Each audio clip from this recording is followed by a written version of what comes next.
आप देख रहे हैं सी न्यूज भारत। तो मैं हूं आपके साथ प्रिया श्रीवास्तव। वक्त हो गया खास खबर का।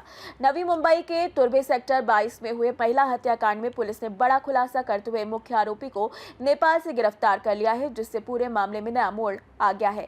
13 मार्च को तुर्भे सेक्टर 22 स्थित एक अंडर कंस्ट्रक्शन बिल्डिंग में 50 वर्षीय मार्जुना मंडल की निर्मम हत्या के मामले में एपीएमसी पुलिस को बड़ी सफलता मिली है। पुलिस ने मुख्य आरोपी मोहम्मद अख्तर को नेपाल के झापा जिले से गिरफ्तार कर लिया है और उसे नवी मुंबई लाकर पूछताछ शुरू कर दी है। पुलिस के अनुसार घटना उस समय हुई जब आरोपी और मृतका निर्माणाधीन इमारत की पहली मंजिल पर कमरे में मौजूद थे। आरोपी मूल रूप से बिहार के किशनगंज का रहने वाला है और रोजगार के सिलसिले में नवी मुंबई गया था। इस दौरान उसकी पहचान मृतका से हुई, जो कथित रूप से देह व्यापार से जुड़ी थी। पूछताछ में सामने आया कि आरोपी ने महिला को पैसे दिए थे और बदले में एक लड़की उपलब्ध कराने की बात हुई थी, लेकिन वादा पूरा न करने पर विवाद बढ़ा। गुस्से में आकर आरोपी ने चाकू से हमला कर महिला की हत्या कर दी। हत्या के बाद आरोपी ने मोबाइल बंद कर दिया और फरार हो गया। मामले में एपीएमसी पुलिस स्टेशन में हत्या का केस दर्ज कर विशेष टीम गठित की गई थी। वरिष्ठ पुलिस निरीक्षक अजय शिंदे के मार्गदर्शन में पुलिस टीम ने जांच शुरू की।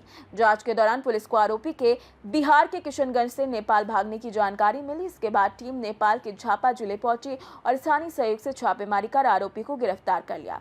सभी कानूनी प्रक्रिया पूरी करने के बाद उसे भारत लाकर नवी मुंबई पुलिस को सौंपा गया। पुलिस पूछताछ में आरोपी ने अपना अपराध भी स्वीकार कर लिया है।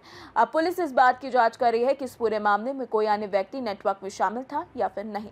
दिनांक 13 मार्च 2026 या दिवशी सायंकाळच्या वेळी पोलीस स्टेशनला खबर दिली की सेक्टर 22 तुर्भे इथे असलेल्या एका अंडर कन्स्ट्रक्शन बिल्डिंगमध्ये पहिल्या मजल्यावरती एक छोटंसं घर होतं। त्या ठिकाणी एक महिला मार्जिना मंडल असं तिचं नाव, तिचा खून झालेला आहे आणि ती रक्ताच्या थारोळ्यामध्ये पडलेली आहे असा आम्हाला माहिती पोलीस स्टेशनला एपीएमसी पोलीस स्टेशनला प्राप्त झाली।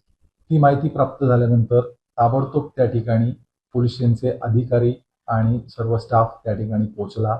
तिथे जे प्रायमरी आमचं जे सगळं इन्व्हेस्टिगेशन असतं त्या पद्धतीने एफएसएल व्हॅन असेल, फॉरेन्सिक लॅबोरेटरीची आमच्या व्हॅन असेल किंवा श्वान पथक असेल किंवा फिंगरप्रिंट एक्सपर्ट असतील, ते त्या ठिकाणी आम्ही गेलो, प्राथमिकरित्या माहिती काढण्याचा प्रयत्न केला।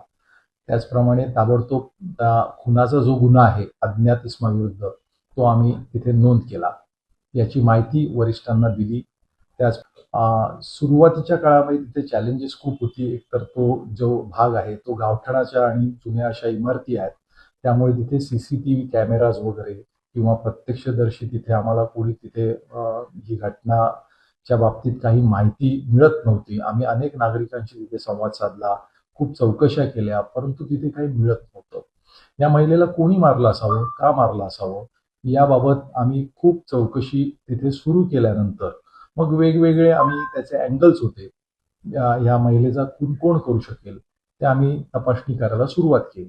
त्या शेवटी टेक्निकल आमच्या तपासामध्ये आणि आमच्या संपूर्ण माहितीमध्ये त्याच्यामध्ये आम्ही काम करू लागलो।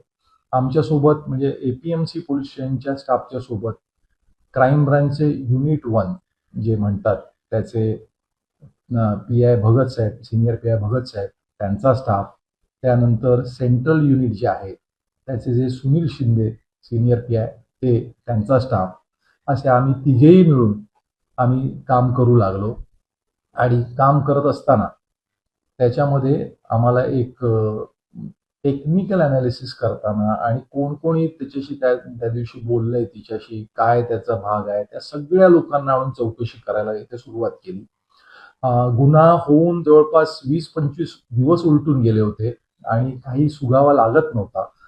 आमच्या स्टाफनी जवळपास 80-85 लोकांकडे प्रत्यक्षात चौकशी करून काही सुगावा मिळतो त्या बघत होतो। शेवटी आम्ही बऱ्याच राज्यांमध्ये वेगवेगळी पथकं तयार केली, क्राईम ब्रांचची पथकं, आमच्या पोलीस स्टेशनची पथकं, आणि वेगवेगळ्या ठिकाणी आम्ही त्याचा तपास करण्याकरता संशयितांचा गेलो। एक त्याच्यामध्ये आम्हाला सुगावा लागला किंवा लीड मिळालं आणि एक मोहम्मद अख्तर असा जो याच्यामधला आरोपी आहे, तो त्याचं किशनगंज बिहार राज्य या ठिकाणी तो गाव आहे आणि तो गुन्हा घडल्यानंतर इथून तो निघून गेलेला आहे। फोन वगैरे त्यांनी बंद केलेले आहेत असा आम्हाला सुगावा लागल्यानंतर आमचं पथक पहिल्यांदा आमचे एपीआय शेलार, त्याच्यानंतर धर्माधिकारी असे आमचे पथक आमचं त्या ठिकाणी गेलं.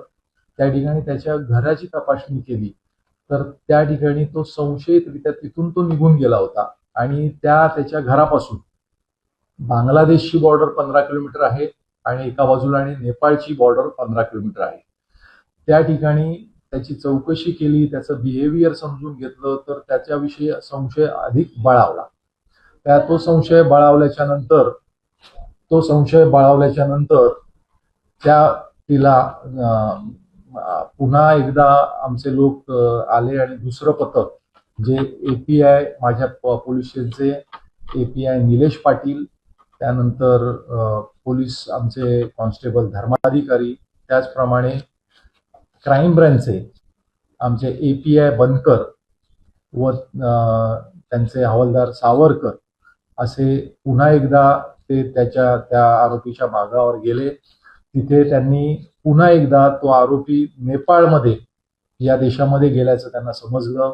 तिथे तांत्रिक तपास केला, तिथल्या लोकल ऑथॉरिटीजची मदत घेतली आणि जो आरोपी आहे त्याला नेपाळ देशामधून म्हणजे बेलडोंगी झापा जिल्हा या ठिकाणून त्यांना ताब्यात घेतलं आणि त्यांना आपल्या नेपाळ बॉर्डरला आणलं. त्यानंतर त्याला इकडे पोलीस स्टेशनला आणलं. मुंबईमध्ये एपीएमसी पोलीस स्टेशन इथे आणल्यानंतर त्याची पुन्हा एकदा पासून तिथे चौकशी केली आणि त्याच्यामध्ये आपल्याला त्या आरोपींनी तो गुन्हा केल्याचं कबूल केलं. मुंबई से सी न्यूज संवाददाता शाबिर की रिपोर्ट। देखा जाए तो पुलिस की इस कार्रवाई से मामले में बड़ा खुलासा हुआ है। हालांकि जांच अभी जारी है और कई अहम पहलुओं पर पड़ताल चल रही है। फिलहाल इस खास खबर में इतना ही। देश दुनिया की बाकी और खबरों के लिए आप बने रहिए सी न्यूज भारत के साथ।